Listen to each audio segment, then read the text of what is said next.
Congress. Let's speak to Sahar Aziz, Professor and Director of the Center for Security, Race and Rights at Rutgers Law School. She's in New Jersey now. Professor, thank you very much for your time. It does look, doesn't it, as if he's very likely going through. What do you make of that?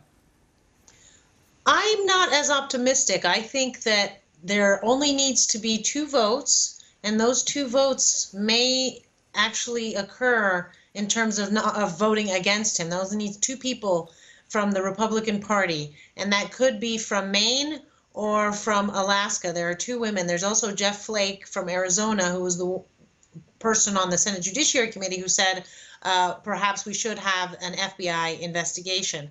And we just had a letter that was signed by over 2,400 law professors across the country in the United States that asked the Senate not to confirm him, in addition to another letter signed by 900 female law professors across the country also opposing his nomination.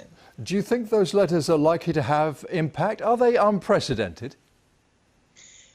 They are quite unprecedented by the sheer volume of signatures.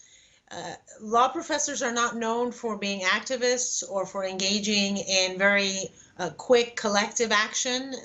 And so for them to sign a letter within a few days, and these are professors from all over the country, different rankings of law schools with different political views, clearly there is an alarm sounding within the legal academy by those who are training the next generation of judges, and some of whom who've trained sitting judges, saying we're very concerned about his lack of judicial temperament.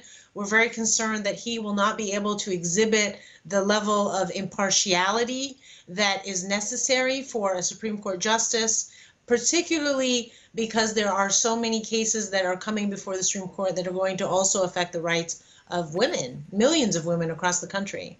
And just briefly, because we've been seeing many protesters trying to get members of Congress to change their point of view. It's interesting too, isn't it, for all the detailed examination there's been of what he may have been up to as a young man. There's so much we don't know about what he did or didn't sign off on as when he was working for the Bush administration.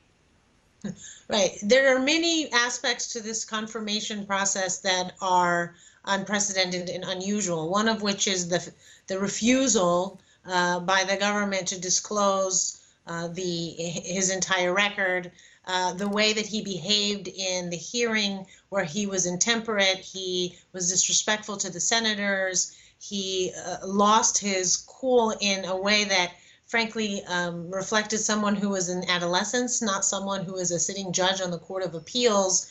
And there are many, many people across the country that are in the judicial system or in the criminal justice system or in the legal system, including the law professors, who are very concerned that he's simply not, he doesn't have the character and the judicial temperament.